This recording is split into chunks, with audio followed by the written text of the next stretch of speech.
can see a kiss from a rose on a grave. Ooh. I remember that seal?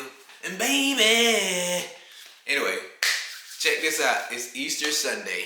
So hopefully you're having a great day with your family. If you're religion, you know what I'm saying? Like, you're taking this day to be closer to God. And, you know what I'm saying? Your beliefs, things of that nature. I want to talk about, I honestly, I know it's Easter and we talking about religion. I started off with that, but I want to talk about how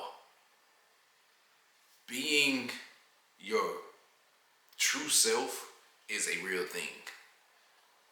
You know, you may be in a situation like I am. I'm gonna speak on my situation. Right now, I'm in the military, right? And I do my work. I work hard. I show up. I do what I gotta do.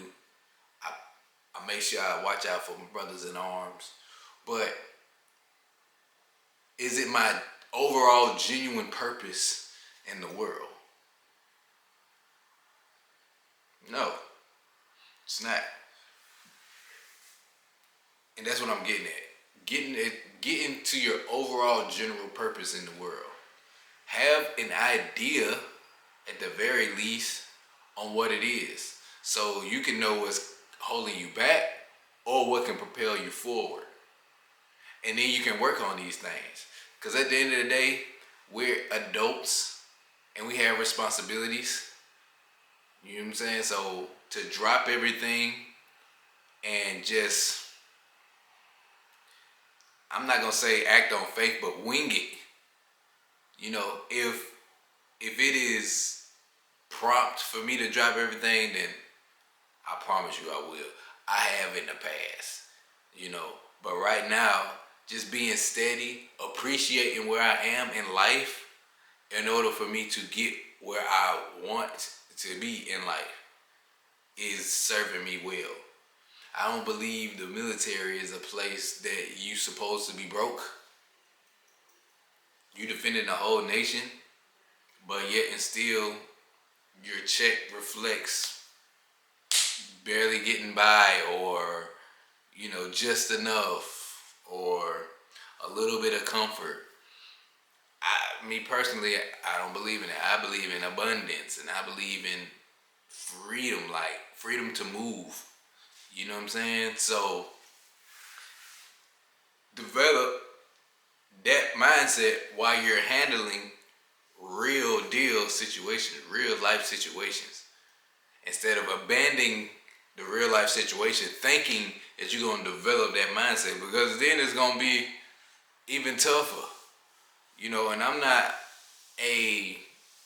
opposed to things getting tough, but when you put that toughness on yourself for no reason that you have to, you know, I speak with family members and friends, and sometimes they be going through tough situations, and I had to remind them like who they are, what they have accomplished, and what position that they are compared to like a year ago, or even 6 months ago, or 2 years ago. And we both get to agreement. We're like, yeah, you're right. I am progressing. So if you feel like that you're not moving or progressing, or you're in a bad spot, check and see where you were last April, last Easter. And if you don't know, then you need to journal your life this Easter. Have checks and balances, have your receipts, so then you can go back and read upon what it is that you was writing about. How were you feeling last Easter?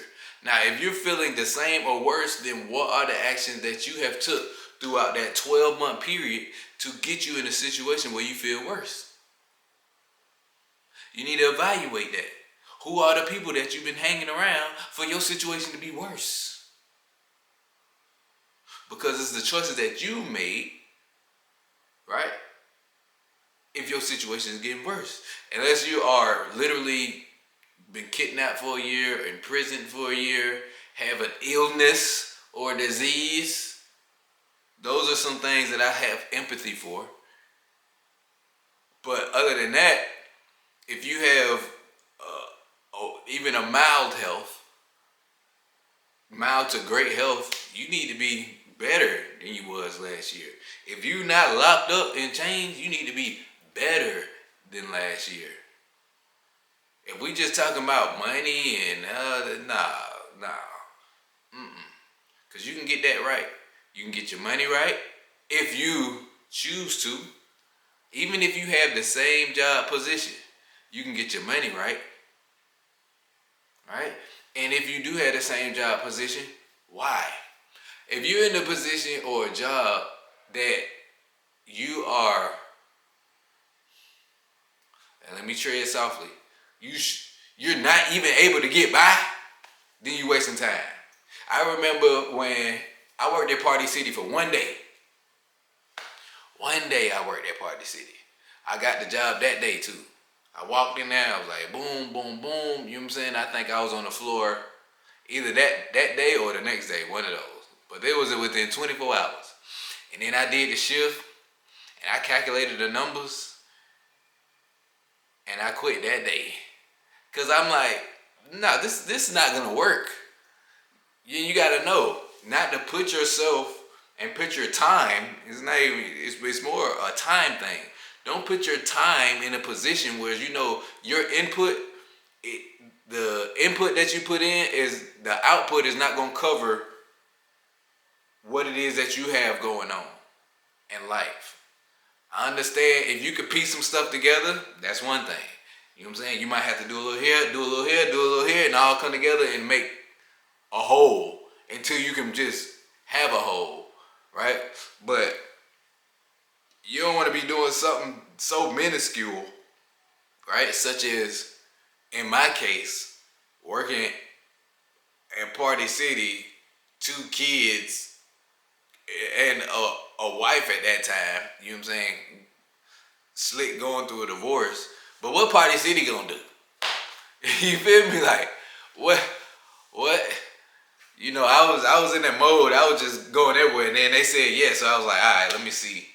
You know, so it can get me to the next level, and it helped me. It helped me realize, like, no, I'm not gonna be wasting my time in positions that are not gonna produce what it is that I need for my life. But that takes a lot of evaluation. That takes a lot of times like this, like Easter Sundays, where you can sit within yourself. If you're not like around family and friends, you can sit within yourself and see where it is that you are. Get you a gauge. Get you your check and balances for you as a person. All right? Until next time, I'm here to thrive.